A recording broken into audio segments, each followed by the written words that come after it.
Hi everyone, Simon Keeling here. Now my good friend Jon Hunt, aka the Flying Reporter, who's an excellent pilot and has a great YouTube channel and a Facebook page. Go and have a look, do a search on YouTube for the Flying Reporter if you've not seen Jon's excellent videos. Jon sent me a question earlier on because he wants to fly tomorrow. He's looked at the surface chart, he looked at the skew-t, and he's become quite an expert with those skew-ts now as well, having done weather school courses and my skew-ts online course. And they look to be pretty good. However, the TAF for Gatwick has been telling a different story, and it's that area that Jon wants to be flying in. Now, with Jon's permission, I wanted to go through the response that I gave to him to his question, and I'm really grateful for Jon for giving permission to be able to put this together in the video for you so you can see what Jon was looking at, because I think it's going to be really helpful for other pilots as well.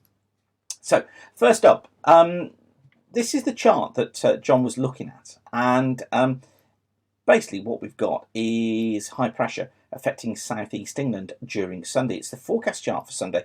We know that because in the top left hand corner here it says T+36 hour forecast chart for midday on Sunday. If you want to get these charts, by the way, they're completely free of charge. If you go to my weather website, that's what you'll see. So weatherweb.net, and then come down to models and charts and click on Met Office fronts. If you click on those, then those charts will appear. They're here, and you just use the arrow keys either side to be able to scroll through the charts. They start with the analysis, and then you've got a forecast chart up to 5 days ahead. So that's, go to weatherweb.net, click on models and charts and Met Office fronts, and that's where you can find these charts. So high pressure was centered across central parts of Europe, extending into southeast England. Notice how far apart the isobars are, so winds are only going to be light in that region during the course of Sunday afternoon. But Jon quite rightly looked at this forecast skew-t. Now this is valid for London Heathrow, but with Gatwick not being that far away, it's almost the same. And this is valid for midday tomorrow. Notice how the temperature and the dew point curves are quite far apart. In fact, let's just zoom in on there, and I can show you exactly what I mean. Let's just drag that down there. There we go. See, temperature and dew point curves there are actually quite far apart, which is indicative of it being quite a fine flying day. And in fact, this dry air above signifies higher pressure. That's exactly what we'd expect to forecast given that skew-t, given the surface charts. However, the TAF told a different story. This is the TAF for Gatwick here, and this is valid from midday today through until 1800 hours tomorrow. And it talks here of probability of 40% of 3,000 metre visibility with fog patches. And it then talks about probability 30% between 3 o'clock and 9 o'clock in the morning, 300 metre visibility with fog and a sky obscured. And then becoming 09 to 1200 hours, gradually seeing the cloud lift. And then between 1500 and 1800 hours, becoming 6,000 metre visibility. So it's actually showing itself as being pretty poor visibility through most of the day, which kind of goes against what that skew-t was trying to indicate. However, the key to this is models, because the skew-t that we're looking at here is based on the GFS model, which you're going to be seeing all over the internet because it's completely free of charge. However, it doesn't handle low cloud, mist and fog particularly very well. So we need to look at other models, and you can see these at places like wxcharts.com. This is the prediction for midday tomorrow, but this time from the French Rome model. And what this shows us, in exactly the same way that we saw on the GFS model, I'm going to zoom in again on this for you. There we go.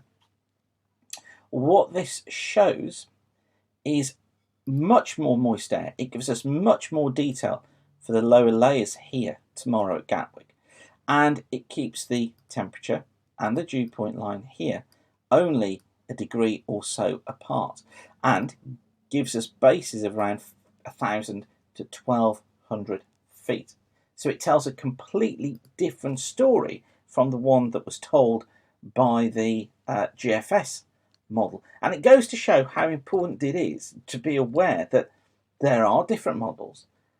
You need to look around at those different models to get a feel for how the weather may be. And also to answer that question, this is what John did really well, I think. He looked at that surface chart, he looked at that skew-t, and then he looked at the TAF, but couldn't make them all tie up. What he didn't do, which was absolutely key here, I think, what he absolutely didn't do was look for the forecast that he wanted to see, because it would have been very easy to go there, to look at that, and say, well, okay, the TAF's got to be wrong, because both the surface chart and the skew-t show me that it's going to be fair conditions. No, it's more likely, now remember this is a forecast so things can go wrong, it's more likely the TAF is correct once we've looked at that skew-t diagram from the higher resolution model. Now this is the sort of detail that we get into in my Pilot's Guide to Skew-t's online course, and you can sign up for that at weatherschool.co.uk. This is the page that you'll see if you go to aviation and just click on online at Pilot's Guide to Skew-t's, then you can sign up for the course and you can take it now. It takes about 3 hours. You get a free ebook all about skew-t diagrams, and by the end of it you'll have a much better idea of how you can use skew-t diagrams to plan your flights today, tomorrow and in the days ahead. And I deal with all those factors about the different models and what you can do to be able to better predict your flying, because skew-t's give us so much information. You've got cloud bases, cloud tops, freezing levels, fog formation, you've got winds at various levels as well. Loads and loads of information which I think should be there for all pilots to see. And if you've not been along yet, come along to Aviation Weather School. I'm about to announce a new date for my Part 1 course, because all the courses through January, February and March are full at the moment. But I'm about to announce a new course date in April. So do stay tuned for that. And to see what we cover on Part 1, just go to weatherschool.co.uk again, Aviation Weather School Part 1, and you'll see all the information that you need is listed there. If you want to go onto the waiting list, so that I'll tell you as soon as the new date is announced, go to contact us, click on the contact link and just send me your details there and ask to go onto the waiting list. Don't worry, you won't get any spam, you won't get anything else. It's just to notify you of when those new dates are available. Right, okay, hopefully that has been useful for you. Got any questions? Do feel free to get in touch. But for now, thanks again for watching. Keep the sun shining and bye for now.